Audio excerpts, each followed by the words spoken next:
नमस्कार, स्वागत है आपका आर न्यूज़ 24 के इस स्पेशल कार्यक्रम खास बातचीत में, जहां इस वक्त हम आ चुके हैं मध्य प्रदेश के रहली विधानसभा क्षेत्र में, जहां की राजनीति एक अलग प्रकार की है। देखने में आता है कि यहाँ पर जो लोग हैं एक समरसता के भाव से रहते हैं। यहाँ से जो विधायक और मध्य प्रदेश में कैबिनेट मंत्री हैं गोपाल भार्गव, उनके पुत्र अभिषेक भार्गव हमारे साथ बातचीत करने के लिए मौजूद हैं। तो अभिषेक जी, सबसे पहले स्वागत है आपका आर न्यूज़ 24 में। और आर न्यूज़ 24 के दर्शक और पूरे प्रदेश और देश के दर्शक ये जानना चाहते हैं कि आपने ये राजनीति का प्रोफेशन क्यों चुना? चूँकि आप चाहते तो एक इंजीनियर बन सकते थे, एक नया स्टार्टअप तैयार कर सकते थे बिज़नेस का। तो ये राजनीति मतलब कैसे? देखिए, राजनीति को पहले तो प्रोफ़ेशन नहीं कहेंगे। ये एक बड़ा ज़िम्मेदारी वाला काम है। प्रोफ़ेशन में तो आपको ऐसा होता है कि आप कोई काम करते हैं तो उसके बदले में आपको धन मिलता है। राजनीति एक ऐसी चीज़ है जिसमें आप सेवा करते हैं और उसके बदले आपको कुछ नहीं मिलता है। जी। सेवा के बदले आपको आशीर्वाद मिलेगा, सेवा के बदले आपको प्रेम मिलेगा। तो भगवान की कृपा से संपन्नता पूर्व से रही, तो मेरा बहुत ज़्यादा इच्छा इन सारे क्षेत्रों में जाने की नहीं थी।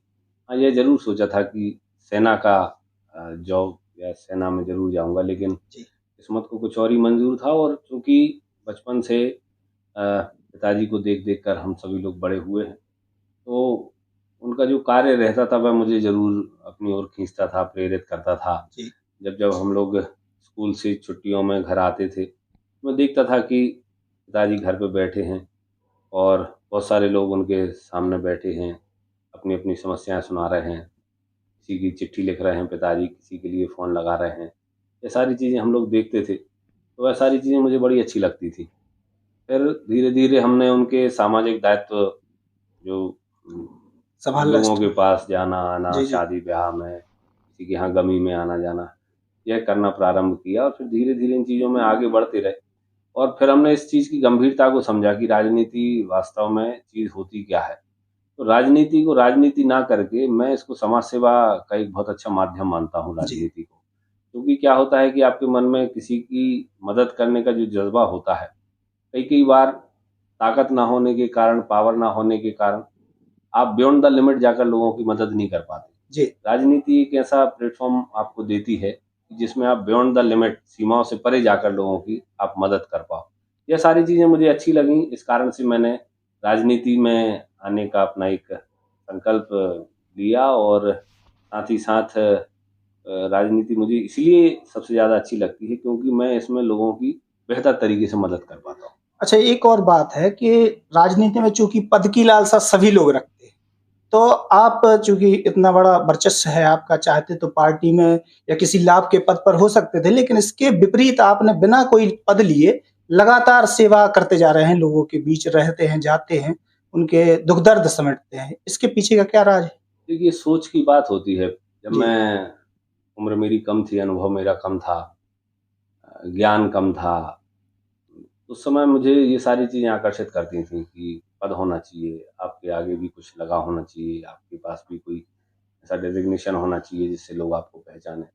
उस समय मैं संगठन की राजनीति किया करता था, प्रदेश मंत्री रहा, युवा मोर्चा में उपाध्यक्ष रहा। लेकिन जैसे-जैसे अनुभव बढ़ता गया, वैसे-वैसे मैंने ये समझा कि इन सारी चीज़ों की कोई ख़ास आवश्यकता है नहीं। जी। अगर आपके पीछे एक इतना बड़ा नाम है, तो फिर आप क्यों अन्य पदों के लिए सही। आकर्षित हो रहे हो? बिल्कुल, बिल्कुल। चूँकि हम भारतीय जनता पार्टी में काम करते हैं और भारतीय जनता पार्टी में एक व्यक्ति एक पद का फ़ॉर्मूला चलता ही है। और उस समय मुझे भी, जब मैं भारतीय जनता पार्टी में काम करते-करते उनकी रीति-नीति को बहुत अच्छे से जाना, तो वास्तव में बहुत सारी चीज़ें प्रभावित करने वाली हैं। उस समय मैंने समझा कि जब मेरे पिताजी मंत्री हैं ही, मुझे क्या आवश्यकता है किसी पद को ऊपर बिल्कुल। ऑक्यूपाइड करने जी, की, जी, उसके जी। पद के ऊपर आरूढ़ होने की।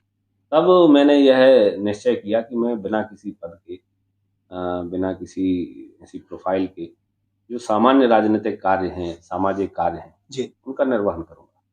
अच्छा, एक और बात है कि लगातार जो विरोधी दल है, विरोधी विपक्ष है, वो ये आरोप लगाते हैं कि गोपाल भार्गव हैं या अभिषेक भार्गव हैं, ये दमनकारी नीति जो राजनीति है, वो करते हैं। तो अभिषेक भार्गव किस हद तक इस बात को अफ़ोर्ड करते हैं? देखिए, दमनकारी नीति कितने समय तक चलती। आप पास से अंदाज़ा लगाइए कि 1985 के पूर्व से लगभग 1980-82 से मेरे पिताजी राजनीति में हैं। जी। नगर पालिका के अध्यक्ष रहे 1985 से लगातार अभी तक भारतीय जनता पार्टी की टिकट पर विधायक हैं और 2003 से मंत्री हैं। जी। आप यह मानकर चलिए कि कितने लोगों पर हम लोगों ने दमन किया, आप लिस्ट बताइए। क्योंकि अभी मैंने कुछ दिन पूर्व देखा था कि कांग्रेस के लोगों ने जी, कुछ जी। 40 जी, बिल्कुल, बिल्कुल। बता रहे थे कि माननीय दिग्विजय सिंह जी के सामने जी। बताया था। तो मैं ऐसे कई नाम गिना दूंगा जो यहाँ के कट्टर कांग्रेसी हैं और वर्षों से कांग्रेसी हैं। जी। उनके ऊपर, उनके परिवारों के ऊपर कितने केस लगे। जो मेरे पिताजी से चुनाव लड़ते रहे, वो लड़ते रहे, उनके परिवार के लोग लड़ते रहे, उनके ऊपर कितने केसेस हैं। इनके ऊपर तो कोई केस नहीं। जी, बिल्कुल। ये जो फर्जी कांग्रेसी कहना चाहिए, हाँ, कई जो बार फर्जी वीडियो लोग आते हैं। हैं, हाँ। ये जिनके मैं नाम नहीं लेना जी, जी। चाहता, यही लोग क्यों कहते हैं कि मेरे ऊपर केसेस लगे। जी। जबकि 1985 से कांग्रेस और भारतीय जनता पार्टी आपस में यहाँ पे प्रतिद्वंदिता कर रही है। जी, जी। कई बड़े-बड़े नाम ऐसे रहे जो मेरे पिताजी से चुनाव लड़े, हारे, क्षेत्र में वर्तमान में राजनीति कर रहे हैं, उन पर तो कोई केसेस नहीं। नहीं। ये तो आप भी जानते हैं। बिल्कुल। उन्होंने तो कभी नहीं कहा कि मेरे ऊपर कोई फर्जी केस लगा। ये जितने फर्जी लोग हैं, जी, जी, जी। यही कहते हैं कि हमारे ऊपर केसेस लगे। जिसकी सत्यता ये है, और बात ये है कि अगर हम दमनकारी नीति से चल रहे होते तो 8 बार लगातार कोई विधायक एक ही विधानसभा क्षेत्र से दमनकारी नीति को अपनाते हुए कभी जीत नहीं सकते। जी, ये तो आप भी जानते जी। हो। मतलब गोपाल भार्गव या अभिषेक भार्गव क्या दबंग होंगे जितनी दबंगताई उत्तर प्रदेश और बिहार बिल्कुल, में बिल्कुल देखी देखने को जाती है। अलग से मिलती है। वहाँ पर तो ये कहा जाता था कि कई ऐसे वहाँ पर नेता हुए जितने दबंग होते थे, जिनसे पुलिस भी सुरक्षा मांगती थी कि हमें इनसे जी, बचाइए। जी। लेकिन वो भी हारे। वो जेलों में हैं, जी, उनके बिल्कुल। ऊपर केसेस चल रहे हैं, जी, जी। उन्हें सजाएँ हुई है। अगर हमारा स्वभाव दबंगताई का होता तो हम तो प्रत्येक व्यक्ति के ऊपर दबंगियाई करते, और जब हम दबंगियाई करते तो लोग हमारे ऊपर, हमारे खिलाफ में खड़े होते, हमारी भी एफआईआर्स होती, हमारे ऊपर भी केसेस होते। बिल्कुल लेकिन होते ना हैं। ही गोपाल भार्गव के ऊपर एक केस है, ना ही अभिषेक भार्गव के ऊपर एक केस है। ये दबंगियाई कहने वाले लोग अपनी अकर्मठता जी।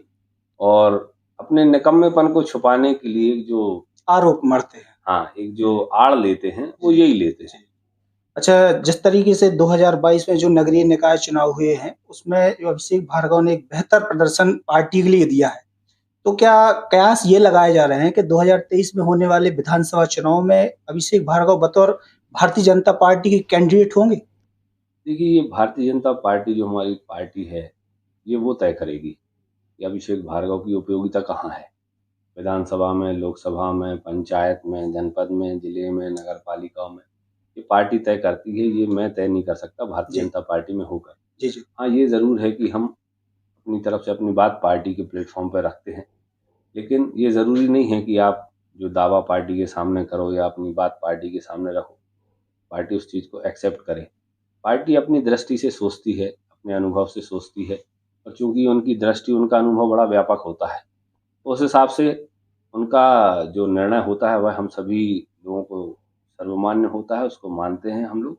जी। और 2023 के विधानसभा चुनाव में भी यही चीज़ लागू रहेगी जी। कि पार्टी जिस प्रकार का आदेश करेगी, उस प्रकार से हम लोग काम करेंगे। जी। अच्छा, देखने में ये आता है कि भारतीय जनता पार्टी पर पूरे देश में कई बार ये आरोप लगाए जाते हैं कि एक पक्षी एक धर्म की राजनीति करती है। लेकिन रहली विधानसभा क्षेत्र में ऐसा कभी देखने में नहीं आया है। यहाँ की राजनीति की आबो-हवा जो है वो एक अलग तरीके की है। इसका क्या पीछे का राज है? देखिए कि जैसा कि आपका कहना है कि भारतीय जनता पार्टी एक धर्म की, आरोप एक लगते पक्ष हैं, की, आरोप हाँ, हाँ। आरोप ही कहेंगे उनको, जी, जी। उसमें कोई सत्यता नहीं जी, है। जी, जी। निश्चित तौर पर अगर भारतीय जनता पार्टी किसी एक धर्म की, किसी एक जाति की, किसी एक वर्ग की राजनीति करती तो आज इतनी बड़ी व्यापक स्तर पर उसकी पार्टी का स्वरूप नहीं होता। जी। आप 1980 से जब से हमारी पार्टी बनी है, 2023 चल रहा है, आप देखिए हमने कितनी व्यापकता ली है। जी। 2 सांसदों से लेकर आज हमारे 300 से ज़्यादा सांसद जी। हैं।